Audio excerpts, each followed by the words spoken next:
So welcome to this session. It's a real pleasure to be here to talk about Anne Lister in relation to state records. So the first thing to say is that I am not an Anne Lister specialist, although I have researched her before. So many of you will probably know a lot more than me. However, I am an expert in sexuality and gender from the National Archives, the UK National Archives. And there I work as Principal Diverse Histories Specialist. So the standpoint I'm really coming from today is an expert in state records relating to gender and sexuality. So I hope that together we can work through kind of various bits of each other's knowledge and help each other understand more. So the research in this area, as you all know, as this summit shows, is ever evolving. So what I'm talking about today is things that have been found kind of so far in our collections, but I wouldn't like to think of it as comprehensive at all. I'm sure there's much more to find, and hopefully in talking about these records, I might kind of highlight more future potentials and avenues that people might want to explore. So what I have done before is deep dived into our collections and come across some items relating to Anne Lister, some which people have already written about, and at other times I have been very much supported by other people's research findings. And so sometimes I'm signposting to things that have already been written about elsewhere. So I do just want to shout out to others who have done incredible work in this area and helped unearth some of these items. So Packed with Potential, In Search of Anne Walker, and the works of various academics as well. So before I get into things, I just wanted to note that Anne Lister is such a rich historical character in terms of sexuality and gender identity. And I hope that this presentation will be open to all those interpretations. So just kind of bear that in mind that I'm not trying to think of a definitive kind of approach, but just be open-minded to all those potential interpretations. I will be using she, her pronouns as Anne did in her life. And just a note on content as well, that some of the things I'll talk about do reference social attitudes of the time and some outdated language, and in particular in relation to mental health. So do bear that in mind. So first, just to reflect, as someone who works in an archive, on the power of archival evidence. So Lister's story is one that is really rooted in archival knowledge, which is really exciting. It's one that shows the powerful potential of what archives can help us demonstrate. So often lesbian relationships or gender diversity have been denied historically due to a lack of evidence.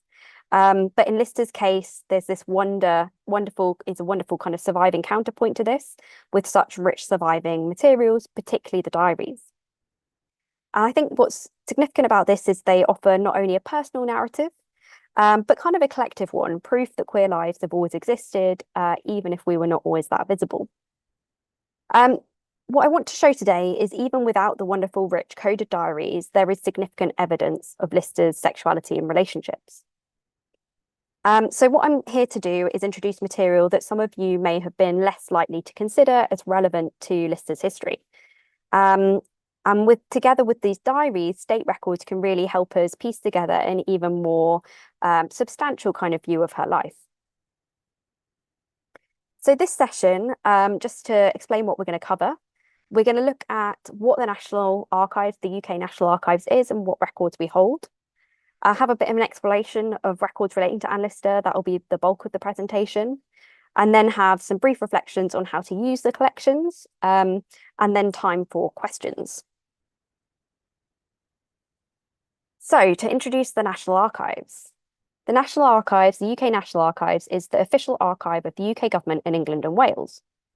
We are also the official publisher for the UK government as well. Our collection is one of the largest in the world. We have over 14 million items, and that number is growing all the time. And these are historic government and public records. So we actually have over 1,000 years of history in our collection. So really substantial time period that we cover. We hold things such as the Domesday Book, a copy of the Magna Carta, but also to modern government papers and digital files. So our collection is really wide-ranging. The bulk of material we hold is paper and parchment records, as you might expect, but also increasingly we have digital records, things like websites, we archive government Twitter feeds. We also have photographs, posters, maps, drawings, and paintings that relate to government, so propaganda or military maps, things like that. So a really wide-ranging collection. Now, all our records were created and collected by UK government department records, UK government departments or major courts of law. And everything we hold in some way relates to government and their interests historically. Now, bearing in mind that these interests have changed over time. So usually what we have is organised by government departments, and these are organised by letter codes. So the diagram on screen shows the various government departments that we hold records about, and the size of them reflects the physical space that the records take up in our repositories. So what this kind of gives an indication of, in a basic way, is the key themes that government were interested in, what collections dominate. So that's Admiralty, Board of Trade, War Office, Foreign Office, Chancery, Colonial Office Records, Treasury. So we can see that kind of war, trade, international relations, and money are some of the key things that are driving government's interests historically. So why would LGBTQ plus history therefore end up in a government archive?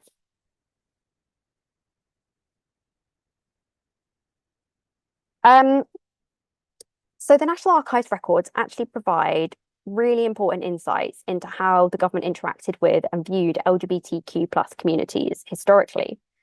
The state's attempts to suppress and regulate sexuality and gender have left us actually with many sources. And so we have a really rich collection in this area. The collection primarily reflects the government's perspective on LGBTQ plus people rather than personal perspectives. So often it's things like police, criminal justice, policy and legislation things that frame our collections in this area. And so we have a very specific angle on these kinds of things.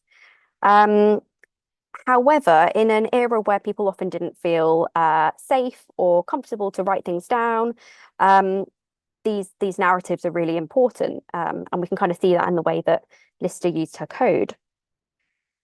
The policing and surveillance of past LGBT lives is one of the strongest themes relating to LGBT history in our collections. But that predominantly focuses on men because of the historic criminalisation of same-sex relationships between men by the UK government. And so our records are dominated really by male voices in this area. However, the records we'll be looking at today tend to fall outside of these traditional places that LGBT history has been seen in our records. And what I want to try and do is challenge the idea that these histories predominantly fall in these areas and highlight some other records and other sources that can open up possibilities of research. And so we'll be very much doing this today in looking at Anne Lister and her life. So what we're really thinking about here is what I would call life records. So life records relate to LGBT people or people we now might consider to have been LGBT before the language existed, were created incidentally through their interactions with government. They were not created because of their sexuality or gender identity, but can shed light on individuals' identities, sense of self, relationships. And this can be particularly helpful for less visible histories that are less represented in other ways. So it was never criminalised under the UK government to be a lesbian, for example, and so there is an absence of material in that way, in that area, compared to records relating to male homosexuality in the past. So using life records, we can follow threads like wills and death duty records to see who people most cared about or wanted to financially support. Divorce records can tell us things about why people broke up, the other relationships they were having. Census records can help us trace people through time, but also show us family units and how people were choosing to live. So reading between the lines of really what are common family history records can actually reveal a surprising amount in terms of people's relationships. So one way of approaching this is a kind of timeline approach, mapping people's life in terms of key moments. and thinking about then how they would interact with official systems of government. Why might someone have interacted with the state? So that might be at moments like birth, it might be things like court cases, it might be moments like their death or things to do with land and inheritance. And this can help us, mapping these things out can help us think about where to then look in the collections. So with that in mind, what might state records tell us about Anne Lister? So we're going to deep dive into the content now. Now, as I'm speaking to Anne Lister enthusiasts and geeks, I'll be assuming a certain level of knowledge, but I will also explain things to try and ensure a consistent level of understanding and to make clear how our records link to the history. So apologies if some of this is very obvious.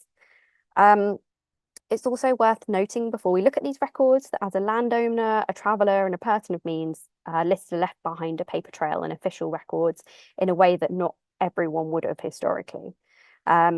So this isn't necessarily the records that you could find about kind of everyone historically, but it's an example of how someone's life can really be traced through this kind of material. So before we approach the actual records, I think it's worth thinking about how to think about a government archive and approaching it. So the kind of lens you approach the government archive with is quite important. Records can tell us very kind of formulaic and standard things as the government intended us to find them. So it might be something like a birth certificate that gives a very standard set information. But as well as reading items for the purpose they were intended, it's possible to kind of read them against the grain and find out unexpected things from them or things that were not intended by the government for these items to be used for. So the items that we hold were working government documents used in government departments, and they weren't created for the purpose of researchers now. So it's worth thinking about that, and that's what often makes them quite challenging to access. So when we're looking at a state archive, it's important to recognise absences and biases, such as heteronormative assumptions and language. It's important to interrogate the language and phrases used. It's important to cross-reference sources. This is a very specific collection from a specific angle. And to read into items for other meanings. So I think this is particularly useful here to think about people's connections, relationships, where money moves, and what that can tell us more broadly about someone's life as well. So with that in mind, we're going to have a think about Anne's early life, Lister's early life. So as far as my research has been able to show so far, Lister had little reason to interact with the state in her early life. In her early years, born in 1791, this really predated many of the formal state mechanisms we now associate with record keeping. So at this point, there were no civil registrations of birth, marriages, or deaths. That was until 1837. No national census that recorded individuals by name until 1841. And limited bureaucratic interaction for women of her class, unless they were maybe involved in legal disputes or criminal cases. Very rare cases, kind of state employment, but not so common in that era. So I would say this meant for much of her youth, there was simply no obvious reason for her name to appear in government records. Now, please do challenge me on this if you can think of ways, because I would love to find more records, but that's my understanding so far. So because we had Anne with her detailed diary starting at 15, we have already a rich source for her relatively early life, and this is really the strongest source along with local archive records for this period.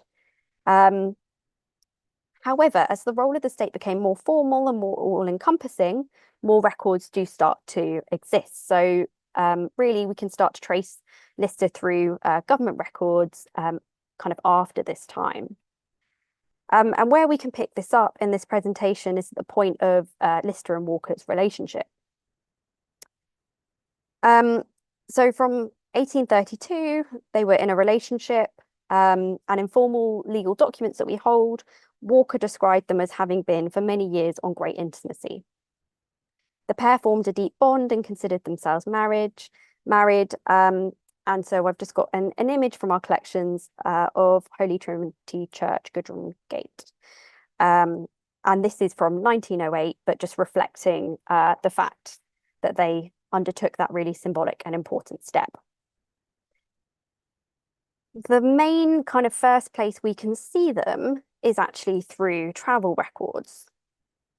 So in an era far before same-sex marriage was made legal, the couple found other ways of showing their love and dedication. And one way was through sharing their passions, including travel together. In 1839, Lister and Walker embarked on their 2-year journey across Scandinavia. And Lister enjoyed traveling, driven by her adventurous nature. So we have related records to these journeys. You may not know, but before the First World War in the UK, it was not compulsory for someone travelling abroad to apply for a passport. Possession of a passport was confined largely to merchants and diplomats, and the vast majority of those travelling overseas had no formal documents. So what we have here is an entry book of passports from a series that contains registers of passports issued, showing the intended destination of the applicant. And Anne Lister and Anne Walker are mentioned, showing the kind of their intention to travel, but also the kind of connections they had and the way they were following official processes, as this wasn't something that the kind of average person would necessarily have engaged in. Unfortunately, the trip would obviously end in tragedy, with Lister sadly dying in September 1840 in Georgia. So these passport records, and I think this is typical of what we can see in government records, don't just tell us about their travels. We can read other things into them. So the In Search of Anne Walker team have used them to piece together some of what happened after after Lister's death. So we can see that on the 10th of November 1840, Captain George Mackay Sutherland was issued a passport in London to travel to the continent. So that's not long after Lister's death. Entries for passports were issued to Captain Sutherland and Anne Walker in Warsaw in 1841, January 1841, with the destination of Paris. So what this has been used to do is help map Walker and Sutherland's journey across Europe, going from to Moscow, Warsaw, Paris, and then home. And so this is kind of a really important document for understanding that particular narrative. And it comes from these British consulate records from Warsaw. In Lister's kind of timeline that we were thinking about, we've now reached the point of her death, and we can think about what records might survive relating to this. Fortunately, the couple had chosen to reflect their relationship in one of the few legal ways that was available to them through the legal documents of wills. Now, at the National Archives, we hold a substantial collection of wills, so several million. And these include bundles of original wills in the series Prob 10. These are generally signed and sealed by the testators and witnesses. We also have copies in Prob 11, which are digitalized and name searchable. So these are the easier ones to access and the kind of more globally accessible ones. And these versions were originally in bound volumes, or are still in bound volumes, but available digitalized. So if you're interested in looking at these, I'd recommend starting with the Prob 11s. But personally, I love the Prob 10s because of the intimacy of the kind of signatures and the seals that you can see. So we only hold wills that were approved through the Prerogative Court of Canterbury. However, this was by far the largest jurisdiction administering wills. So it gives a reasonable chance of you finding someone who was in the position to and chose to leave a will. Wills approved in other places are harder to find. Some do survive, but not as consistently. And in these records, we can find traces of Lister and Walker's lives. Both had rewritten their wills to reflect their relationship not long before they travelled. Now, these are some of our more well-known items relating to Lister and Walker. And on screen is the kind of Prob 10 version of Lister's will. The couple each left the other a lifetime inheritance of their properties with a clause that said if the other should marry, they would be disinherited as they should have then departed this life. So this clause sounds quite dramatic, but was agreed on by both parties and was a common form of wording at the time. In many ways designed to protect individuals and estates due to women's limited property rights at the time. This stipulation was also recorded in previous versions of Lister's will, relating to other partners and family members. Many of Lister's former lovers had married, and Lister's desire to protect Shibden Hall was clear. Ultimately, their wills reflected their deep love, but also the challenges of female inheritance and the importance of their family estates to them. Now, the versions that we hold are the final versions of each. So Walker's will does not fully reflect the importance of Lister in her life as it once would have, as it had been updated.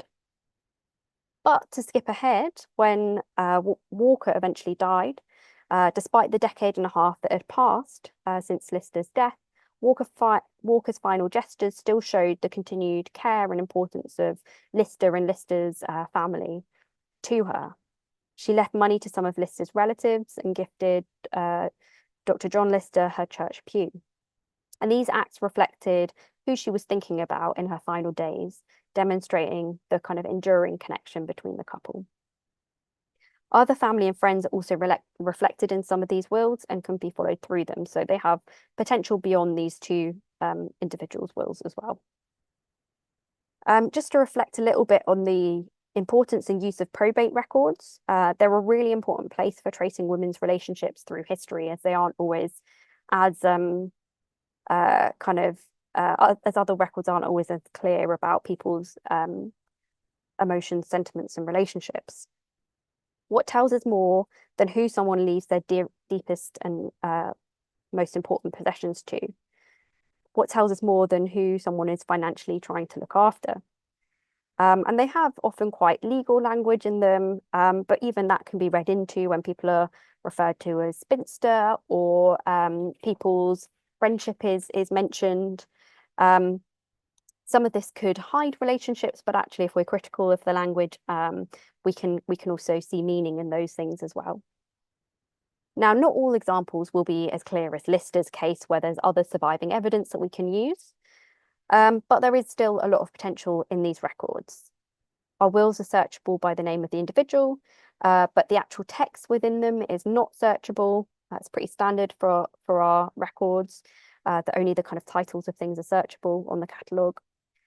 So this is a potential treasure trove, I think, of lesbian stories, but they can be hard to access if you don't know who you're looking for. You can't kind of just browse them for these kinds of relationships.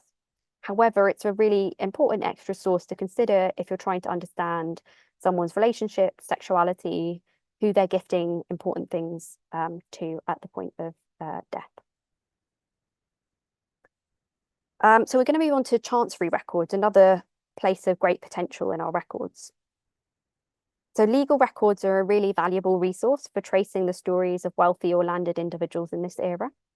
Many older records, including chancery records, are not very well catalogued in our collections. So it's important to remember that these records were created for practical uses by courts and governments and not for future researchers. So all of that makes it kind of a challenge sometimes to search these records. Walker faced numerous challenges following Lister's death, including legal disputes over Lister's will and the management of the estate. One significant case was Walker versus Gray, where Walker, described of unsound mind, was supplantive against William Gray, the family solicitor, and Lister relatives John and Mary Ann Lister. The case revolved, as far as I can tell, around disagreements over the cost of their travels and the rents from Shibden Hall, as well as various other things. There's a long list of various things that came up in this case. For some context, the Court of Chancery, which operated in England and Wales from the late 14th century until 1875, handled civil disputes based on principles of equity rather than strict common law. This made it a crucial institution for resolving cases particularly related to inheritance, property, debts, marriage, settlements, trade, and bankruptcy. The records in this particular series, C14, so C relating to Chancery, as I explained the kind of letter codes earlier, consists of pleadings in equity cases from 1842 to 1853. And these documents again cover a wide variety of matters, particularly disputes about wills and estate administration, as well as commercial and land disputes. Now, pleadings are statements made by parties in a case, including bills of complaint, answers, and replications. And these documents provide insights into legal arguments and positions of the parties involved. So there's a lot of potential in these records, and actually in this particular case, it's very well catalogued, and so we can find this information about Anne Walker and the Lister family relatively easily on the catalogue. But there are a lot of challenges that come with these materials. So this is the actual item when you order it up. It's pretty epic in scale. Not all of it refers to this specific dispute, but I've got my hand in the pictures for scale, so you can see that these are big, hefty documents, and so they take quite a lot of understanding, and they have quite a lot of challenges. So really, I think this record needs some really dedicated research time, and I'd love to do that at some point. But equally, I'd encourage anyone else to do that as well. Feel free to get in contact with me if you'd like to do that, and I can always see if I can provide images or other things. And just to emphasize that further, so when that kind of scroll is unrolled, these kind of quite hefty, big pages are crammed full of tiny words. So there's lots of challenges to kind of engaging in these materials. There's old language, there's specialist legal language, there's the kind of legal context that is so helpful to piecing it all together. There's kind of limited context because these would have been used by people who were specialists in this kind of thing, so that can make it quite hard to understand. Hopefully it's clear from the introduction I did earlier, but I'm not a legal historian, for example, but I've been working closely with my colleagues who are. The physical handling of items, the size and age of them make them tricky to handle. Although luckily, because they're vellum, they're quite tough. So they're not fragile in that way, but they do take some kind of wrangling with. And again, the level of cataloguing can be tricky. So I think although this item is pretty easy to find on the catalogue, there's likely to be other related items, but they might need things like indexes to be used to access them, or they might be in uncatalogued boxes. So that is challenging too. So at the moment, I certainly know a limited amount about this case, but I just wanted to show that these kind of things in Chancery do exist, and also point you to some kind of related material that is really rich as well. So the documents in C106 consist of a variety of private papers submitted to the courts of Chancery by plaintiffs and defendants as evidence in their cases. And while most of these papers will return to their owners, those that remain are a major source of social, economic, and business history. And these collections can include intimate correspondence, family papers, such as diaries and wills, estate papers, and accounts. So they can be useful for business, professional, and trade kind of histories. Each items in this series that I've looked at so far is a kind of treasure trove of archival goodies, and there is a box of items, this box that's depicted on screen, that relates to that previous case in the C14 records. So it relates to the case of Walker versus Gray. Now, this kind of seemingly quite random box of items, when you start looking at it, covers material from 1582 to 1840, including some things like deeds that go further back. And the box of items is really dominated by material that relates to Lister and Walker's European travels and general estate finances. Again, there's a lot of potential in these records, but they also need some kind of careful exploring to really piece together the meaning of all the different items and why these items in particular were included as evidence in this court case. But I just want to talk you through some of the potential of what we can learn from these records, even if it's kind of removing them from the context of that court case and just using them as general insights into Lister and Walker's lives. So there are lots of items that relate to accounts and figures, including an account and memo book in Lister's own hand and material from Walker referencing estate management after Lister's death. So this one on screen is an account book of Lister's relating to rates on the land at Shibden Hall in 1833. So although this is a later case, we can see that items are relating to earlier dates and also can tell us about Lister's life. There are occasional notes by Lister, some in the infamous code. So this is on the back of a letter dated 1835. And some of that has been translated, including in Jill Liddington's book, Female Fortune, which says, Friday, 27th, no kiss, rainy, windy morning, and on it goes. So we can see evidence of that as well. There's quite a lot of property information relating to various Lister properties and land, some predating Lister's time at Shibden. This particular one is 1837 and gives various details of tenants and the rents as well. There's material relating to mines and technology. So this poster is a notice to coal owners in Halifax. So it gives us that kind of more general context as well.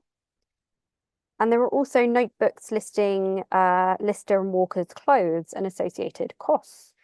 So this is from 1840, so kind of just predating their travels, so probably relating to the items they were taking with them or buying or packing. So on here we have lists of the two individuals. So Lister at the top of the page with things like 2 nightcaps, 1 petticoat, flannel drawers, flannel waistcoat, shirts, things like that listed. Whereas Walker has her own list saying petticoats, drawers, nightshirt, muslin body, nightcap, stockings, and things like that. So the material about clothing gives us a kind of an insight into these individuals, what they were physically wearing, how items could be slightly kind of gender questioning for Lister as well, in terms of how she was presenting. And I think this is quite powerful. There's something very intimate about seeing lists of clothes relating to individuals. It gives us a sense of them as people. There are receipts from various hotels and bits of transport from their travels from Denmark to Moscow. I think these items really show how vast and extensive their adventures were in times where this type of travel was obviously challenging, particularly the kind of mountaineering type things, but all of it really. So this gives us a sense of the privilege and expense of these experiences as well. So this particular letter was received on Tuesday, the 6th of April, 1841 for Miss Walker at Shibden Hall. Some of the other letters in this box have been used by the In Search of Anne Walker team to prove her location after Lister's death. So there's one letter dated on the 19th of February 1841 that stated that Walker had recently returned to Halifax. Another letter was received and answered from Robert Parker to Walker, also showing where she was at the time. So this helps place Walker as returned from Russia in February 1841, helping to dispel the myth of Walker and Lister kind of coming back together with Lister's body. So a really important and poignant part of the kind of story that is helped to be developed by the survival of these materials. Sorry. So these items related to a chancery case after Lister's death still reveal information about her life. The box of items also highlights the complexity of managing the estate, dealing with new technological advances, water rents, and allocation of church pews. It underscores the significant administrative burden Walker had to bear while navigating extreme grief. And others have noticed things like funeral-related material in this box of items, detailing kind of costs, for example, as well as Walker's use of mourning stationery. So there's various things we can understand from this. I really think the box of items deserves greater attention, and there's undoubtedly more to learn from chancery materials in our collections in general. But it certainly highlights the surprising and unexpected material that can be found in formal legal records and indeed state archives. So we're going to move on to another source, the census. So this is a very classic archival source for family history research. The census was a survey of the population on one particular day, and they were taken every 10 years in the UK. The introduction of the census marked a pivotal shift in state record keeping, and that started in 1841 in a way that listed all citizens. and it enabled systematic documentation of population data and vital life events for governance, identity, and historical research eventually. So from 1841 to 1921, we can use surviving census records to focus on people's home lives and the family units they were living in. LGBTQ plus people can be found on the enumeration sheets of all censuses, just as everyone else can in the population. However, until very recently, we were not able to be recorded in a way that acknowledged our sexuality, same-sex partnerships, gender diversity, or transitions. So the information can sometimes be limited by the kind of bureaucracy of the state that meant certain details were prioritized and captured. The census used binary gender categories, for example, and did not allow the recording of sexuality. For many, the risk would have been too significant to try and record this anyway, even if the option had been available, given the context of the time. Now, unfortunately, the first major census was held several months after Lister's death, so it's not useful for finding information out about her. But the 1841 census shows the Shibden household shortly afterwards, and we can see Walker listed there as of independent means alongside numerous servants living at Shibden Hall. So it's a useful source in that way to get the insight about who's at the house at that particular date. But as we know, Walker was not to live permanently at Shibden Hall. 3 years after Lister's death, she was declared of unsound mind. Now, while proper lunatics was dealt with locally, the care of people deemed to be mentally ill or incapable of looking after themselves who owned significant amounts of property was administered by the Crown at this point, who took charge of their property and possessions. Individuals could be brought to the Lord Chancellor's attention by relatives, solicitors, trustees, executors, or creditors, essentially anyone with a legal or financial interest in the estate. The lunacy commissioners might also intervene if they suspected mismanagement of an asylum inmate's funds. So the whole point of getting a person declared of unsound mind by a chancery inquisition was to take away his or her power of independent legal action in the disposition of property. It had nothing to do with the committal to an asylum, which was a separate medical issue. The Lord Chancellor had to establish whether or not a person was of sound mind, and he did that by ordering a commission to hold an inquisition. So in this case, the commission assessed Walker's state of mind. The processes were long and complex, involving initial petitions and hearing, and we hold the formal inquisition record, which you can see on screen. So this meant Walker lost control of the estate that Lister had so carefully gifted her. And Marlene has done some great work on this, so it's worth looking at more detail at that as well.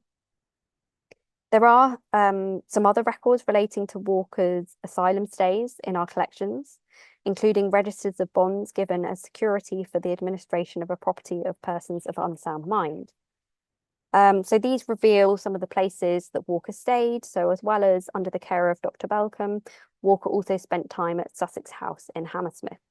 And I'm based in West London, so very close to Hammersmith. So if anyone knows the exact location now of where that is, I'd be very interested to go and visit. I know it's on the river. But yeah, there are interesting things we can gain from these kind of state perspectives on mental health at the time, partly because of the property involved. Now, we very much looked at Walker and Lister's relationship, but I think it is worth also saying that we do have a kind of lunacy inquisition record around about Eliza Raine as well. So in this record from 1816, so slightly earlier, Raine is listed as spinster of Clifton, Yorkshire. So two of these records at least relate to Lister's lovers and past lovers. So it's interesting to note the amount of individuals related to Lister who had relationships with her, who experienced mental health challenges, or at least were perceived to at the time, possibly reflecting the stigma and attitudes that these women all faced by living their lives in kind of unconventional and different ways at the time. So we're going to return to the census. We're going kind of roughly chronologically through this in terms of the records that survive. So the census really helps us to track people's movements over time. So by 1851, Walker was at her previous family home at Cliff Hill. Unfortunately, the censuses are too early to fully benefit our research into these individuals. But it is worth thinking about their use for tracing other historical lesbian relationships. On the more recent censuses, it's also possible to search by other categories of information, so not just by looking for individuals. So you can search the relationship to head of household field with certain keywords and try more speculative searches. So you can try phrases like partners, friends, or joint owners and see who then is returned. Now, just because someone listed themselves as joint owners, it doesn't mean definitive proof of a same-sex relationship, but it can be used with other records to build up a picture of someone's life. So that could be the starting point, and then you could use other records to kind of interrogate someone's life and understand more about them. Or if you're researching other places and you want more certainty about someone's relationship and where they were living, you can go back into the census, and that can kind of help confirm people's potential relationships and add an extra source.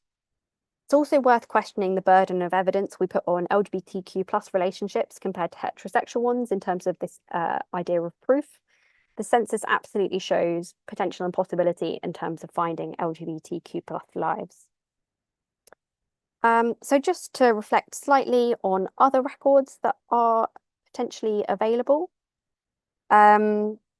So there are also incidental records about spaces and places linked to the couple. So we have some Office of Works records in the series Work 14, and they very much look at historical properties. And so we can see Shibden Hall mentioned in there. The records are from 1930, but actually they also show previous plans of the property. So for example, in the 19th century. So just showing that there's various places you can look. And it's not just the individuals we can trace, but we can think about the spaces they engaged with. Okay, the very final section that is really brief. I know this is a very global research community. Not everyone will be able to easily access the materials we have at the National Archives. But for people who are interested, these are publicly accessible records. You can use our system Discovery to search. It's the kind of key way into the collections. Unfortunately, it's not like Google. It's not as intuitive. So you have to be very specific with your search terms. You can use things like wildcard searches to help. But you need to be thinking about the historic language that might have been used. We catalogue as much as possible with the language of the time. And it's very much worth going through trial and error. So sometimes things won't come back, but you can try other variations. And it might be that we're not the best place for the records you're looking for. I always think it's good to frame your research in terms of why would the government be interested in this thing? For example, it might be financial, it might be public disorder, it might be the registration of citizens for whatever reason. And then you can think, well, are we the best place or somewhere else better? Or it can help you narrow your thought process in terms of thinking which bit of government would be interested. So it helps direct you to the right government department where you might want to then look. So Treasury or Home Office or probate records. And then you can use our research guides. So we have over 200 of these to help support you through your research and help you navigate our records. There's so many records that you often do need support. So while you can try our search function Discovery, it's actually really good to go through these records where certain series or government departments have their own processes. So something like Chancery that's quite complex, it's quite good to go straight to the research guide and have that support working through our records. So these can really help offer you avenues and research support, helping you think where to look in the collections. You can look here by government department, or you can look for things like topic. So for example, we have a research guide on sexuality and gender identity history. So that can help you navigate these collections if that's your particular interest. that helps suggest language and terms you might use and that kind of thing. Now, this research guide is in the process of being updated. So I'm hoping to finish that soon. It will take quite a while to go live though. But that is coming soon, and it will hopefully be more robust in offering research options, including some of what I'm talking about today, like life records and how those can be best optimized for this kind of research. It is worth bearing in mind the challenges of these records when you engage with them. So poor document descriptions, just because your results aren't coming back successfully, it doesn't mean items aren't there. You might just have to use things like indexes or other ways into the records. Challenges we have a physical space. Some items are stored offsite, although that's mainly the name-rich ones that are available in other versions. So you might be able to access them on things like Ancestry.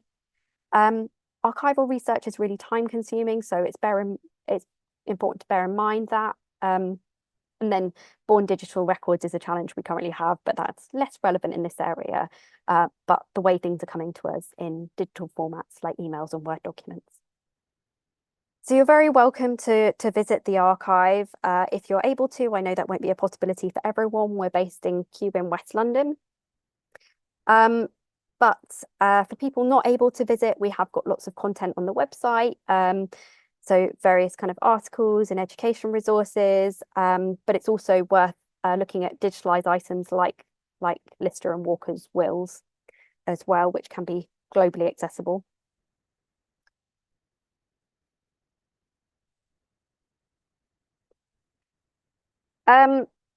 So just to wrap things up, we've looked through key state records relating to Anne Lister, from travel records to probate records, chancery records, census records, and mental health relating records, which I think reveal surprisingly intimate details for a government archive and bring unexpected insights. There are many other kind of more important in many ways personal sources, but I think together these records help us really present something quite comprehensive. And there's definitely more to interrogate. I just wanted to say that there is a lot of potential in terms of lesbian histories, gender diverse histories that can be traced through the archive. So we also hold things like the will of medical pioneer Sophia Jex-Blake because it was disputed. She was in a long-term relationship with her partner, Margaret Todd, who's mentioned in the will. We have records relating to the ladies of Llangollen, Irish women living in Wales who Anne Lister kind of admired. We've got a photo of Plasnewid where they lived for over 50 years together on screen. We have records relating to Radcliffe Hall, the author who was censored. So we have censorship records relating to her. But also she's listed on the 1921 census with her lover Una Trowbridge. And they chose to list themselves as joint head of household, which I think is quite an equitable way of describing their relationship. In quite a bold way in the context of the time where there wasn't that space to record your relationships in that way. We also have love letters relating to Fanny and Stella, two individuals born male but who use male and female pronouns interchangeably in the Victorian period. And these letters are held because of an unsuccessful court case against them, but still show a really personal insight into their lives and relationships. So Lister's coded diaries are a radical example of surviving queer evidence. But there are other sources as well that we can explore. And just to say that this work is very much continuing. So we're always trying to find more ways to highlight Lister, Walker, and other individuals in our collections. So we have in the past commissioned a artwork by Sarah Tannant-Jones of Lister. We've also done recent education work. So there's now education resources, a history mysteries school resource on our website, which was an assembly format that went out to about 3,000 pupils and still has legacy kind of content, including a film on our website. And we have things like our it's a few years ago, an exhibition with love where we showed Lister's will. So there are all sorts of things where we've tried to share these records, but we will absolutely continue to try and do more to understand them and help others work to understand them as well, because this is really a collective effort. So that's a bit of an overview. There is now some time for questions.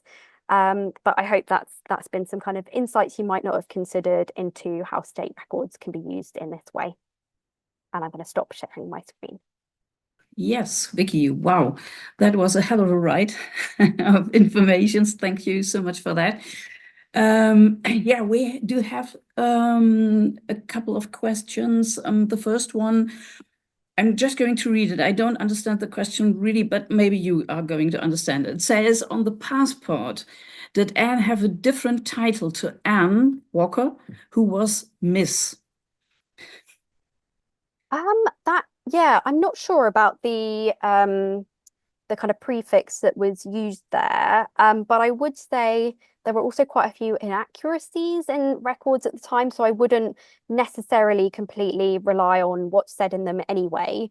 Um, so, for example, on the wills, they're both written as Anne without any, for example. So we do see kind of inaccuracies in state records. So there might be some interesting insights in terms of people being described as miss or otherwise, but it's also hard to be definitive with what that might mean, and if it was intentional or unintentional. I don't know if that quite answers the question, but that's how I'm gonna interpret it. Let's see, Catherine, if this was a good explanation. Okay, so the next would be in this evidence box of the Walker case. Do you have something that you think of that was really particularly interesting, and why? Sorry, in terms of the chancery, was that Yeah. the um I mean, I just find the box of items in its entirety kind of fascinating. And like every page or item I open, I think there's other possibilities. There's not a lovely kind of background history of explaining the relevance of all the items. So I think every item provides kind of exciting ways of kind of following the threads. But what I really liked when I started looking at it was the list of clothes, which I found yeah, I kind of almost emotive way of kind of understanding their lives in a way that felt different to some of the other materials that I think I'd come across. Do you know any other case with such an evidence box, or is this the only one you know? Not relating to them, no. It's the only one I'm aware of, and those are relatively well catalogued. So I wouldn't expect to find more of those, but I think I think legal records more broadly, I think there might be others. Uh, yeah, not boxes of material like that, but other legal records. But yeah, that's the only one I've come across and that I think has been referenced elsewhere. Okay, but you have so many items, maybe somewhere. Exactly. There's a lot of potential, but yeah, sometimes tracking things down can be difficult. Yeah. My own question would be, are all the items in the National Archives under Crown copyright? That is a good question. Yes, they are. They're Crown copyright. There are some exceptions, but I don't think from this kind of period. Um, we have anomalies like we have Metropolitan Police records. Their copyright is still with them. But yeah, most items are Crown copyright, and from this period, that would certainly be the case. Yeah. Okay. And there's another question, if or how other than wills and the Chancery papers, how these other papers find their way into the National Archives. Yeah. So kind of like I highlighted it at the start, it's all to do with some kind of connection to government. Um, so the records all come to us from government departments. So it really depends on the specific interest. So um, the case of Sophia Jex Blake, that was because the will was disputed. That was Treasury solicitors that was interested. The the uh, photo of Plas Newydd linked to the ladies of Llangollen was similar to the photographs of the plans of Shibden Hall that came through Department of Works files. So yeah, it's often it's all about the interests of government departments, and the interests of government can be different to what we might think. Uh, it's worth saying, we only hold about 5% of what was created by government. So not everything gets to us. And to some extent, that's even more apparent with items historically. We now have clear, transparent selection processes. We guide government departments, they select materials themselves, but we've only formally existed as the kind of institution we are now since the kind of 19th century. So before that, what survived was much more random, dependent on kind of courts or institutions. So chancery material has survived well, but other things less so. Um, so it's kind of it's an interesting and kind of complex story in terms of what survives, but it is ultimately about yeah the interests of government. And as someone said, their government touches everything. So it is more all-encompassing than you might think. But there are also gaps and absences in what was considered historically important. Okay, so last question, but we have a couple of minutes. Can you explain your role at the archives and your own research focus, if any, beyond your work? And can you share info on these exhibits on the LIBW Facebook page? Yeah, so in terms of my particular role, so I think, as I said, a kind of principal diverse history specialist, that can mean a lot of different things in a collection our size. There's lots of areas of diversity, lots of areas of traditionally marginalized histories. So I've tended to do a lot on sexuality, history of sexuality. So other areas that I've covered are the policing of LGBT spaces historically. That tends to be more kind of 20th century, but I've done a lot of work on places like there was the Caravan Club, which was an LGBT friendly club from the 1930s, and other clubs that set up around that time. So very much London focused. So so queer spaces is quite a strong theme in my work, and also suffragettes. So I'm kind of already slightly gearing up to our next anniversary in the UK, the Equal Franchise Act, which fully enfranchised women on equal terms with men, which was in 1928. So they're some of the key things that I've traditionally worked on, as well as tracing these kind of other relationships in the archive. And I also I have quite a big public engagement focus in my work, because I think we're all kind of record specialists in the area I work, but I think particularly for this history, it's really important and significant for people to know these documents exist and to make it as clear as possible and available as possible. So I tend to work quite a lot on events and exhibitions and other engagement activities. So we had a Pride Family Day, for example, last September, and we'll hopefully do something like that again. So that's yeah, in terms of my role. But yeah, I'm happy to share anything on the relevant Facebook pages if someone can direct me in the right direction. I'm yeah, happy to share things. I think we will be able to do that, yeah. Okay, so to sum up all the thank yous to you, I just quote, wow, this was over the top, wow. So many informations, and it seems that people think it was a very fascinating talk. So thank you very much again, Vicky, for giving us all this information and participate in our research summit.